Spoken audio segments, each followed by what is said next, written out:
In 1993, people all over the world were treated to the adventures and misadventures of Jake Clausen and Chance Furlong, better known as the Swat Cats. With an interesting premise, fascinating characters, and amazing storylines, this show won everyone's heart in no time. With their unorthodox way of solving problems, Swat Cats truly marked their presence as heroes. However, they weren't the only interesting characters in the series. In this video, we will look into 15 important characters from the Swat Cat television series. Before we go into our explanation, we have a very small request. If you like our content, please support us by subscribing to our channel. That is a small click for you, but for us, it means a lot. Thank you. Let's begin.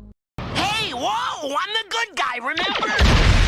Main protagonist, Razor. Jake Clausen, better known as Razor, is the WSO, standing for Weapons System Operator, on the SWAT Cats team. He is an average size when it comes to height, and when it comes to his strength, he is quite lacking in that department, but he makes up for it by being more nimble on his feet. He is the genius behind all the mechanical wonders that the SWAT Cats are seen using. When it comes to his brain, Jake is quite smart. He is the one who made the Turbo Cat, the jet that we see the SWAT Cat team use most of the time. On top of that, Jake designed and rode the Cyclotron, the bike that has the Turbo Cat jet built into it, which Jake uses to pursue targets on the go. Jake happens to be the gunner of the team. He's extremely good shooter, which is why T-Bone, his teammate, has given him the nickname Sure Shot. With his accuracy on point, Jake carries quite the burden on his shoulders while the team is in pursuit of a villain. Now, thanks to Darkcat, Jake once accidentally hit a civilian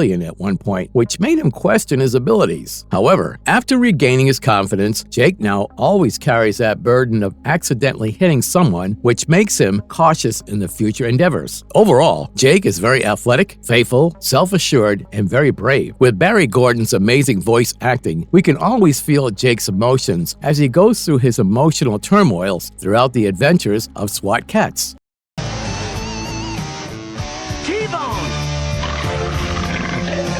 T-Bone. If Razor is the brains of SWAT Cat, then T-Bone is the brawn of the SWAT Cat. He is big, burly, and strong with a heart of gold. Ever since he was a kitten, he wanted to be one of the good guys that he read about in the comic books that he grew up reading. Owing to that influence, he joined the Enforcers while he met Razor. However, when they both realized how messed up the justice system is in the city, T-Bone happily agreed to be the vigilante that we know him to be. Charlie Adler's voice acting is so on point that we can truly understand what a feisty character Chance Furlong is. He is a fun-loving, he is goofy, but he is down for it. Honestly, he's a ride-or-die kind of man, and we love that for him. When Razor was not so confident about his shooting capabilities, it was T-Bone who hyped him up. T-Bone shares a strong bond with the jet Turbo Cat, and he makes it very obvious that he is the greatest pilot. The way he maneuvers the Turbo Cat jet makes it obvious that he treats the jet like it's an extension of him. He is a risk taker, which balances out Razor's nature of always playing it safe. T-Bone does not mind pushing anything or anyone to their limits because when T-Bone sets the bar high, he knows that they can deliver. We have seen him pull through as a colleague and as a friend for Razor so many times that honestly, we cannot help but love him.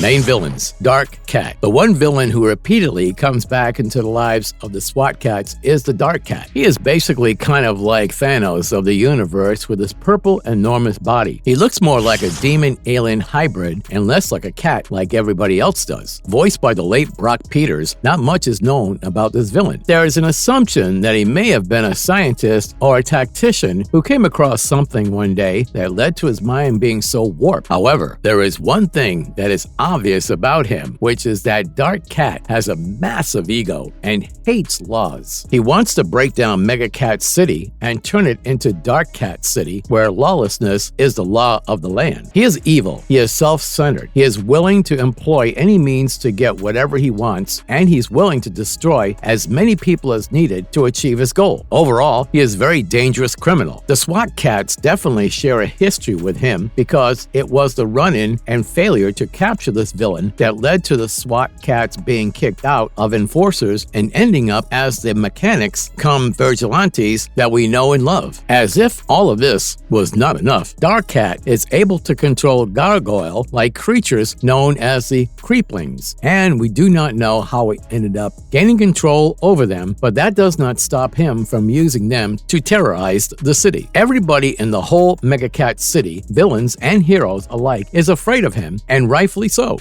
The Pastmaster. The Pastmaster, as the name suggests, is a time-traveling sorcerer. He is from Dark Ages, and his only goal is to send Metallikat City back into the Middle Ages, where he would be able to rule over it. He does all his time-traveling shenanigans with the power of his magical mechanical pocket watch. And with his magical book, Tome of Time, he was even able to bring dinosaurs into the current timeline at one point. The SWAT cats ended up in a future where they learned that Metallikats had joined hands with Pastmaster and made a Terminator-esque future where machines ran the world. However, the Pastmaster only wants to go back in his own timeline. He is often seen kidnapping Callie Briggs because she reminds him of his old crush, Queen Callista, whom he really wants to marry. So every time he kidnaps her, she gets a proposal from him, which she rejects, and they do it again. The last time we see Pastmaster and hear him being voiced by the late Keen Curtis is in his episode titled The Deadly Pyramid, where he disappears without a trace, and it seems he has finally returned to his time. Dr. Viper. Every city seems to have a mad scientist, and Metallikat City is no different. Dr. Viper is a half-cat, iguana, and half-snake hybrid who ended up this way when he fell down the stairs and covered himself in the experimental regenerative formula known as the Viper Mutagen 368 after he stole it from Dr. N. Zyme. This shock at first killed him, but then the regenerative abilities of the serum brought him back to life. This mad scientist uses his knowledge of genetics, biology, and robotics to try and turn Metallikat into the mutation city where everyone is like him. Voiced by the amazing Frank Welkner, Dr. Viper has made quite a bit of mess in the Metallikat City. Several innocent civilians have lost their lives because of his experiments. The last we see of him is in an anti-mutagen blast, and he is the center of the blast. So we have reasons to believe that either he died or changed into Dr. Elrod Purvis, the one who used to be before he changed into Dr. Viper. Metallikats. Mac and Molly Mange formed a criminal duo, which was the equivalent of Bonnie and Clyde in Metallikat City. They were voiced by Neil Ross and April Winchell. When they were trying to escape Alcatraz, the prison, they ended up drowning. Professor Hackle's robot servants found the two and brought them to the professor. The professor thought that by helping the two by uploading their consciousness to the robotic's body, he was doing the right thing. However, when they got their lives back, instead of turning over a new leaf, they decided to stay evil and terrorize Metallikat City, which was then powered by the robotic enhancements that they got under the alias Metallikats. At one point, they learned the true identities of the SWAT cats and thought about selling the vigilantes out to Commander Farrell. However, he instead deactivated them because in his eyes, the SWAT cats were nothing more than scum. The deactivated bodies of the Metallikats were found by Darkkat, who was collaborating with Dr. Viper at that time. Together, they put a shock collar on each of the Metallikats' necks and shocked them whenever they did not do something the Darkkat asked of them. Eventually, Dr. Viper deactivated the shock collars when the Metallikats eventually turned against Darkkat. In another episode, we see that in a possible timeline, the Metallikats could be the ones ruling over Metallikat City in a Terminator-esque way, where machines run everything. The Pastmaster collaborated with the SWAT cats, got his pocket watch back, and wiped away this possible future.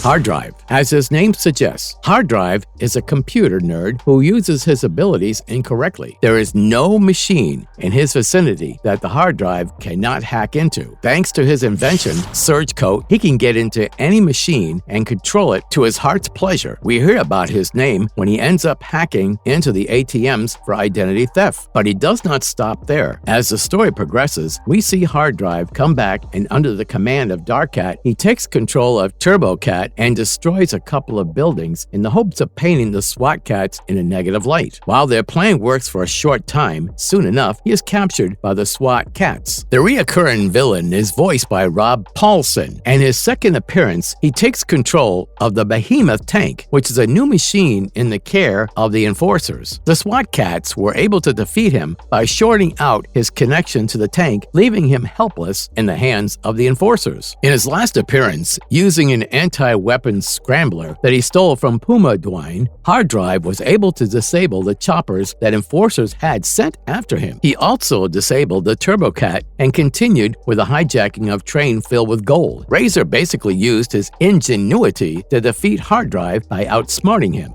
Katscratch. Back when Mac and Molly Mange were the criminal duo without the cybernetic enhancements, Katscratch was a gangster who worked for them. As we know, Mac and Molly Mange were soon caught and thrown into prison. With a couple out of the picture, Katscratch rose in power, and he soon established himself as the lead catnip supplier in Megacat City. When Mac and Molly Mange came back into the picture as the titular Metallikats, the first thing that they did to make sure everybody was afraid of them was to kill off Katscratch. Even though he was not present for long, thanks to Jim Cummings voicing him, Katscratch definitely had a soft spot in the hearts of fans.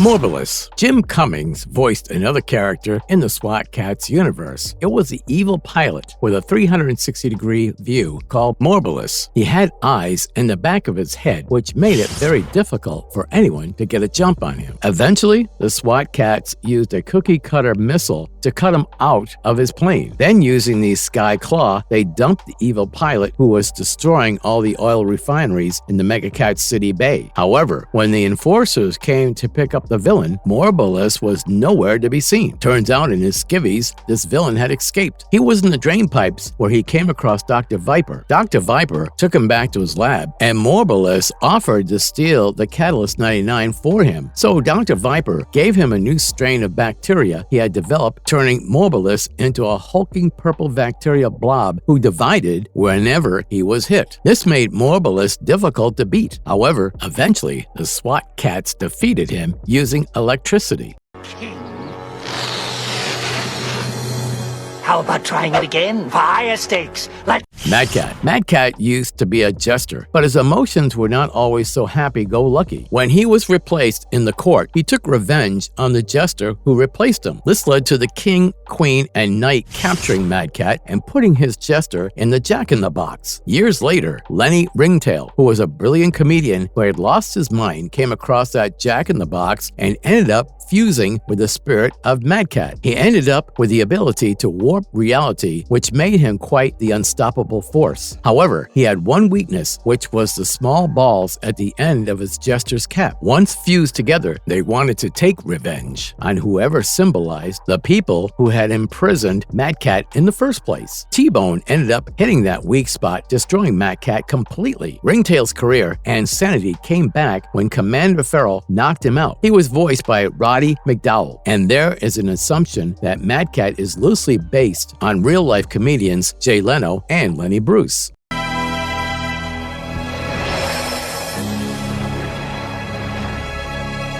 The Red Lynx. Red Lynx was one of the most dangerous pilots during World War II of this universe, known as the Mega War II. He was shot down by Mayor Manx's ancestor, which led to him holding a grudge. When his plane, which crashed into the sea, was recovered, his spirit came back. He flew on his biplane and terrorized the residents of Megacat City the entire time. The SWAT Cats had to work hard in order to hit Red Lynx. However, even after being shot down and his plane falling, Red Lynx was not stopped. He came back and now flying the prototype of the Enforcer's jet, he set out for revenge. The only way to stop him was to have Blue Manx's descendant shoot him down. After fixing the damages that the Turbo Cat had suffered from facing off against the biplane, the SWAT Cats got the mayor with them, and in a lucky shot, they took the villain down. For such an antique character, Mark Hamill's voice was perfectly cast, and also it is no secret that Red Lynx is a parody of Manfred Albrecht Freiherr von Richthofen, the infamous Red Baron.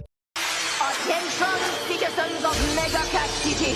I am Turmoil. Turmoil, voiced by Kath Susie, Turmoil was a she-cat who wanted to be a dictator. She wanted to rule over Metallikat City with her all-female Omega Squadron. Her goal was to control the airspace of Metallikat City, and that way, she was going to establish her dictatorship. While doing that, she found herself attracted to T-Bone, whom she took up to her airship and showed him all of her female pilots and all the drawn plane outlines. She really wanted T-Bone to be a part of her team. However, T-Bone had essentially bamboozled her and only pretended to fall for her charms when in reality, he wanted nothing to do with her. That is how she was caught, and she swore revenge on T-Bone when we last saw her rotting away in prison. Supporting characters: Callie Briggs. Calico Callie Briggs, voiced by Tress McNeil, is the deputy mayor of Metallikat City. She is one of the most important supporting characters in the whole SWAT Kats universe. She is level-headed, she is sweet-tempered, and very kind. In fact, Callie is extremely reliable, and she's always seen defending the SWAT Kats from Farrell's accusations. Over the whole series, it is made very clear that while T-Bone fancies Callie has her eyes set on Razor. She is much more competent at her job than Mayor Manx, and it's very evident that this job stresses her out. However, no matter what the situation is, she always pulls through. It is shown in the series that Queen Callista is her ancestor, and she, too, prefers Razor over T-Bone. Felina Farrell, voiced by Lori Allen, Lieutenant Felina Farrell is the niece of Commander Farrell, and she is one of the pilots for the Enforcers. She's a strong female character who is sociable and self-assured. Unlike her uncle, she always supports the SWAT Kats, and it's evident that she has respect for them. Felina is one of the best in the troop, and she never disappoints. She's an expert marksman, and although sometimes her overconfidence lands her in a tough situation, Felina never gives up. She is righteous, and she gets back on her feet no matter how tough the situation gets for her. Mayor Manx. Jim Cummings comes back into the show as the voice behind the cowardly Mayor Manx. He has been the timid mayor of Metallikat City for 10 terms. He has never worked properly throughout his term, and he is not the most competent mayor. However, as he is the descendant of the brave Blue Manx, he made his comeback when he shot down the ghost of Red Lynx. He only did this because Razor told him that he would not be re-elected if he did not shoot the ghost down. Marvelous verdict. Over the years, SWAT Kats have garnered quite a fan following owing to their interesting premise and unorthodox solutions to the problems. With fan favorite voice actors bringing these characters to life, SWAT Kats is a trip down memory lane that a lot of us hold close to our hearts, and we are glad we got to share these characters with you.